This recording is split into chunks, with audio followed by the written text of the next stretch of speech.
So you're probably already aware of this video that I published like not too long ago that talks about the whole you will own nothing and be happy situation, especially with what's the goings on with Sony and them completely taking away physical ownership of your video games in 2028. So you can't buy like discs anymore. So trying to push us closer to the all digital future, along with, you know, taking away 500 or plus of your movies that you've previously purchased because their license expired and they did not want to renew it.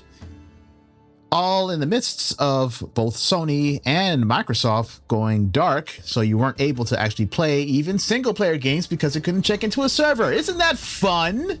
Single player games that don't require interactions with anybody at all, no multiplayer, no matchmaking or anything like that. Just a single player game that you can't play because it can't check in. Amazing.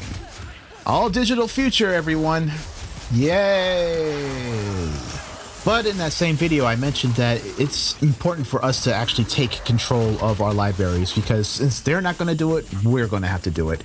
But that comes with a lot of information that needs to be understood before that actually can happen, at least properly. But it doesn't have to be the most difficult thing in the world either. So I mentioned that I would explain each of the steps that I think everyone should actually take when considering their preservation strategy. And that was having something physical, investing in a NAS, and trying to figure out a way to get 3-2-1 backups working in whatever way possible. So going through the first step, you need something physical. And I know, yeah, it's going to disappear, and it's also hard to find current things that aren't just a digital code in a box or just 50 megabytes of data on the disk that you still have to download from a server or from the publishers themselves. But if you're on PC and Steam or whatnot, or actually GOG, then you can actually just download your games and then just back them up that way. This is mainly because platforms like GOG are DRM free, so they give you the liberty to do whatever you want with your purchase, which is great. So you can put it on a disc, you can give it to a friend after you buy it, you can burn it, you can put it on a hard drive, a thumb drive, whatever you want. That's the great thing about GOG. But the other thing is that with like Steam, the argument with a lot of fanboys and a lot of pro-digital proponents who are looking at this whole Sony situation say, well, Steam does it too. Here's the thing with Steam. Steam actually has an offline mode that actually works. So with a lot of games, not all, but with a lot of games, if you're not called, if it doesn't call back to a central server, or it doesn't need to reach Steam's services, which a lot of them don't, then when you go to offline mode, you still can play those games.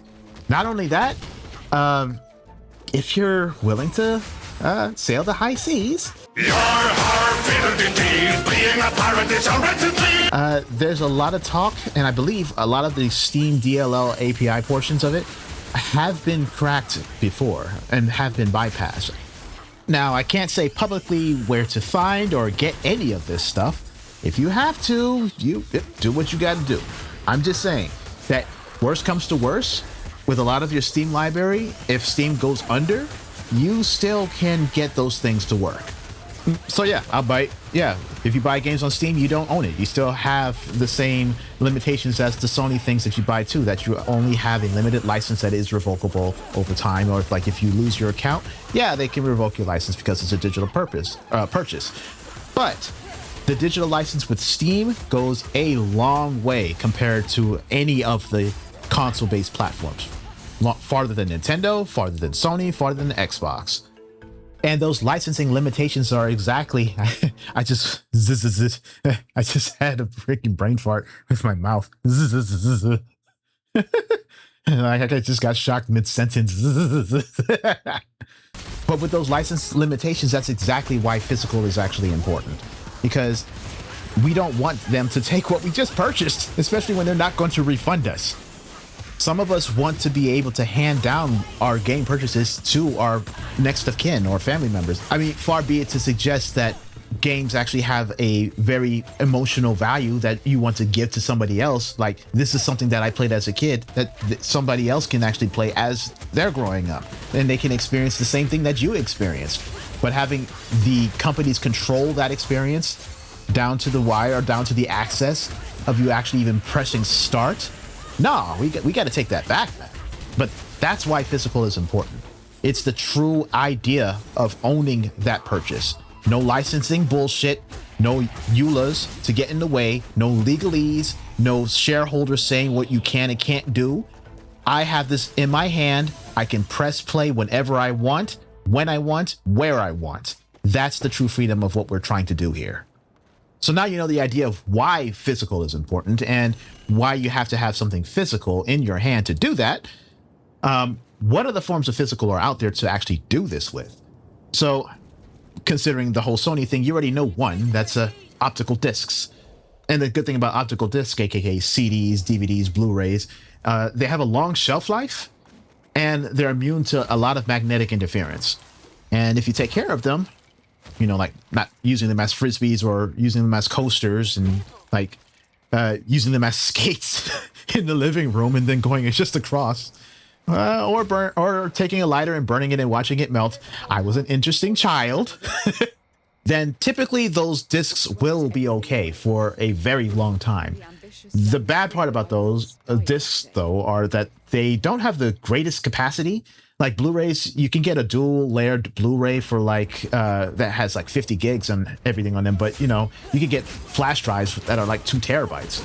So smaller space, and the read-write speeds aren't not generally the best, but if you're just transferring those backups off of those discs anyway, it's not really going to matter too much after the initial, you know, transfer over to a hard drive or faster storage medium just to access them. This is just mainly just making sure that they're backed up or placed somewhere.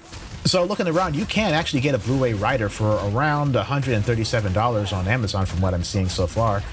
Some of them get kind of expensive. Discs, though, at least for the dual layer, those can get really expensive depending on the manufacturer. For like a pack of 10 discs, this is like $39, and at least on what I'm seeing on Amazon right now, for a pack of 25 is like $100.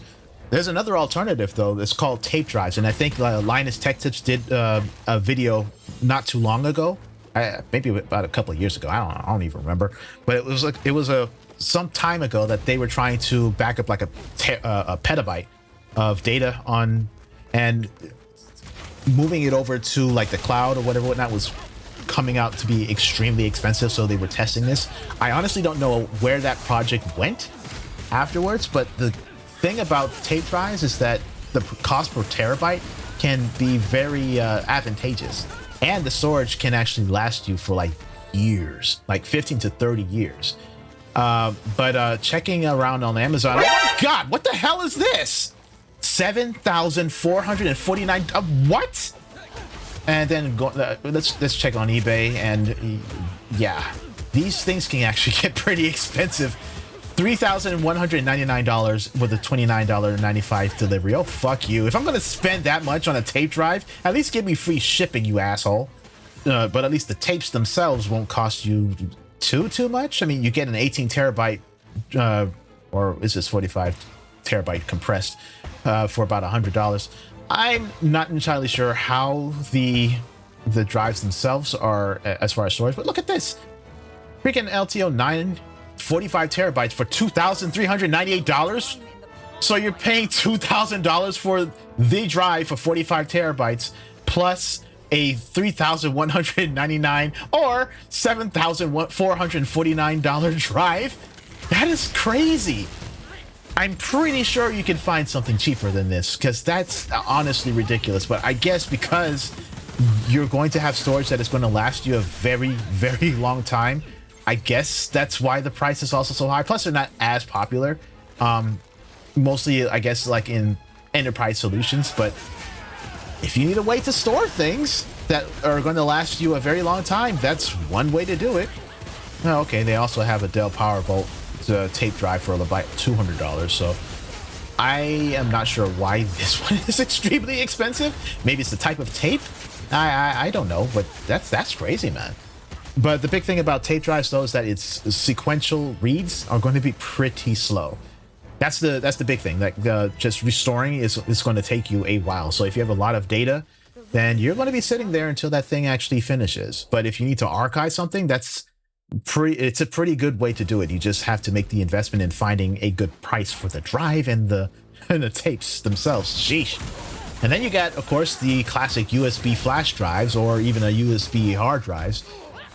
We all know about these. We've had them in college when we had like documents and homework and stuff that was on there, and then you're trying to give them to your professor, and then all of a sudden you tried to boot the drive and nothing shows up.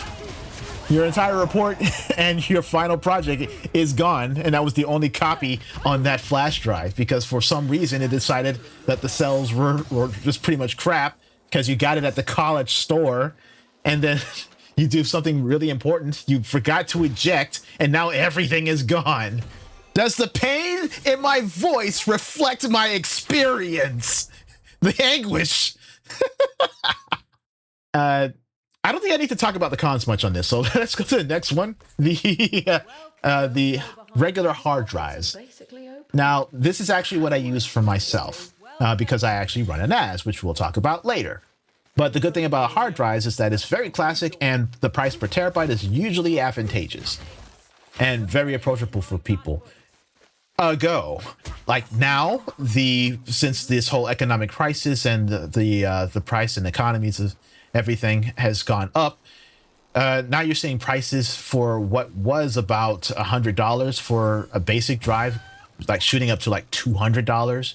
Like seriously, I had a 10 terabyte drive I had to replace, and if I were to buy that new, look at these prices. No. So here's a trick. Buy used. Buy used wherever you can. I mean, with hard drives, especially if you have a NAS, if you buy those drives used, and if they have their power on hours and they've been checked and they have like the documents and everything for them, you're generally going to be okay. But there's also another trick. Depending on your enclosure for your NAS, and like I said, we'll go over things with NASs and how you can actually do it. Depending on your enclosure, you don't necessarily have to be limited to SATA drives. You can actually take advantage of SAS drives. And sometimes with specific SAS drives, like if you look over here, you can get those prices down because you can't use SAS drives normally in regular computers. So they're usually for enterprise implementations. So the difference is that with SAS, they're a lot more reliable, they're enterprise grade, and you can actually run those drives 24/7. And sometimes they offer like higher speeds. Sometimes with these drives also you can like hot eject them, so you don't have to worry about things going awry if like it's still powered on and you have to remove the drive. Chances are, and a lot of the times, the data on those drives will be preserved if you were to do a hot swap, which is very, very nice. Of course, the biggest con with those is that, yes, they can suffer from magnetic parts interference or mechanical failures because you literally have like hundreds of spinning little platters inside of this little case, and it's susceptible to physical shocks, so like bumping things or bumping it a lot can cause things to go awry, like something mechanically in the drive could fail if it's been shaken a lot.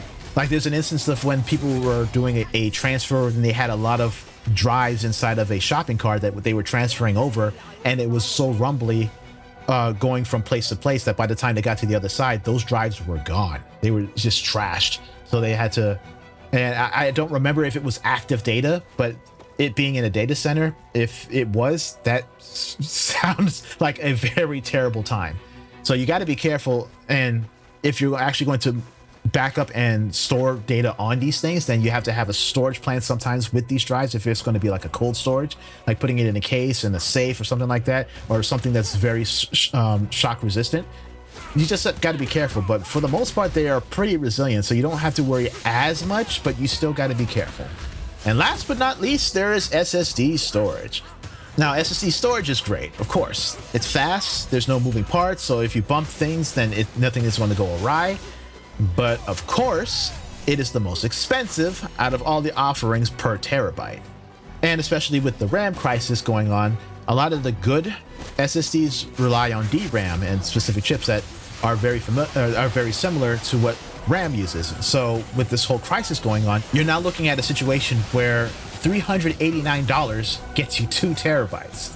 So if you need a lot of storage capacity, SSDs are not it. I mean, it's great if you want to use SSDs for, like, say, a metadata cache or like a cache drive or something like that to have fast access storage. And one thing, like in TrueNAS, that you can actually do is actually use an SSD to have like the some metadata tables, so like you don't have to always go to your spinning drives to access the metadata. That actually also decreases access time from actually having an SSD there if your RAM is already filled up. So a lot of the times you want to prioritize RAM and those aspects of things, but we'll get into that when we're talking about NASes. There's different ways that you can do it to actually speed things up, because you are limited on drive speeds even with spinning drives, but depending on how you configure things, you can actually speed things up. There's a lot of tricks to it. There are aspects of that I don't 100% know myself, but there are ways that you can do this, and I will mention it, and you can check those out as well. So out of all these forms of storage, what do I actually recommend? Well, it really depends on you, honestly, and your budget and how far you actually want to take it. A lot of cases, if you want the most resilient, most preserved version of all of your data ever, you're probably going to use a combination of any of these or maybe all of these in some instances. It's a lot of money, but that's also up to you. For the cases of games, my strategy is mainly just using hard drives and offsite backups, which, if you remember, we have a 3-2-1 backup strategy, which I need the data on 2 specific kinds of medium, and one has to be offsite. So my offsite is a cloud storage, which, again, we'll get into the whole backup strategy later. But for you, if you don't want to go the whole NAS route, you could also just buy 2 versions of the same game on an optical disc and then move one of those physical discs to a different location, like to a family member. But if you wanted 3 versions of that same data, which you should, and with one being active, then chances are you in that same kind of format, you probably would get either 3, or considering that you have to have them in 2 media types, you might get 2 discs, burn the disc onto a drive or onto a rewritable backup medium, like either tape or a Blu-ray read-write disc, and then put one of those over to a different location. TLDR, it really just depends on your budget. But in any case, those are your main popular options. I mean, you do have, I guess, other fringe options like, I don't know, cellular writing to writing data to a blood cell or something, or like putting a bunch of these games on A drives. Can you imagine modern games of 150 gigs on floppies? You know how long of an install that would take? I wonder what's the probably Google this or ask somebody. Maybe somebody has been crazy enough to do this, of how long it would take to install a modern game using floppy drives. In context, for people who don't know, the floppy drive has 1.44 megabytes, and you're asking to install 150 gigs. That sounds like a stone's short, a very small step in hell. But in any case, we got to talk about NASes next, and since that's my main way of actually storing my stuff, I'm probably going to show you exactly how I'm doing mine. I will say mine is actually overkill in some respects, but you don't nearly have to go as far as I have. I actually have different purposes of my setup. But you can actually, for your purposes, for games, movies, or whatnot, you can actually get it a lot smaller with using a lot less power if you want to. There are some advantages of the way that I actually went, but we'll get into that. In any case, I've been your host, KeyJ. You know what to do by now. You know the business of YouTube. You've been here before. If I've earned it, like and subscribe. You know how all this works. I'm not going to bore you with all that messy stuff. In any case, go outside, touch grass, hug your mama, and have a great day. Later.